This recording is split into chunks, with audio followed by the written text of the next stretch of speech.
Weapon స్టార్టింగ్లో Hitler, Subhash Chandrabose and వాళ్ళ మధ్య ఉన్న స్టోరీ ఏంటి, అండ్ వాళ్ళ మధ్య వచ్చిన సూపర్ హీరో కాన్సెప్ట్ ఏంటి, అండ్ యూట్యూబర్గా ఉన్న హీరోని అరెస్ట్ చేయడం ఇలా ఉంటుందన్నమాట. ఏంటి వీళ్ళందరి స్టోరీ అనేదే rest of story. Hi friends, welcome to reel room reviews. Before going in to the detail review, నా వీడియోస్కి నాన్ సబ్స్క్రైబర్ కౌంటే చాలా ఉందండి. కొంచెమైనా ఎఫర్ట్స్ జెన్యూన్గా ఉన్నాయనిపిస్తే please subscribe to our channel and let's go into the detail review. Sathyaraj and Vasanth Ravi main lead రోల్లో చేసిన movie ఇది. సూపర్ హీరో జోనర్లో ఉన్న ఈ మూవీని డైరెక్ట్ చేసింది గుహన్ సెనియప్పన్. రన్ టైం వచ్చేసి 1 hour 15 minutes. ఫ్యామిలీతో చూడడానికి నో ప్రాబ్లం, హ్యాపీగా చూడొచ్చు. ప్లస్ పాయింట్స్ మాట్లాడుకుంటే స్టోరీ అండి, చాలా ప్రామిసింగ్గా స్టార్ట్ అవుతుంది movie. Hitler and Subhash Chandrabose వాళ్ళ మధ్య జరిగిన స్టోరీ అంటూ చెప్పే ప్రాసెస్ అయితే చాలా బాగుంది. అండ్ సూపర్ హ్యూమన్ కాన్సెప్ట్ కూడా బాగా చూపించారు.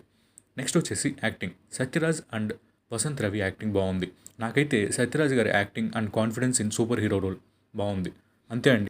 మైనస్ పాయింట్స్ మాట్లాడుకుంటే స్టోరీ అయితే ఉంది కానీ బట్ దాన్ని ఎంత చెడగొట్టాలో అంత చెడగొట్టేశారు వైల్ పిక్చరైజేషన్. దాన్ని మళ్ళీ ఎన్విరాన్మెంటల్ ఫ్యాక్టర్ అంటూ ఇంకేదో కాన్సెప్ట్ అన్నారు. అదైనా కరెక్ట్గా చూపించారా అంటే అది లేదు. మధ్యలో యానిమల్ లైఫ్ మీద కొంచెం సేపు చూపిస్తారు. ఇంకా సూపర్ హీరో కాన్సెప్ట్ ఎలాగో ఉంది కదా, చివరికి అది కూడా బోర్ కొట్టించేశారు. మూవీ కొంచెం కూడా ఎంగేజింగ్ అనిపించలేదండి ఫ్రాంక్లీ స్పీకింగ్. మ్యూజిక్, బీజిఎం అసలు నచ్చలేదు. సినిమాటోగ్రఫీ చాలా పూర్గా అనిపించింది. అసలు విలన్ వాయిస్ అయితే అర్థమే కాలేదు. ఫుల్ వాల్యూమ్లో పెట్టుకున్నా సరే ఏం చెప్తున్నాడు రా బాబు అని తల బద్దలు కొట్టుకునేలా ఉంది విలన్ వాయిస్.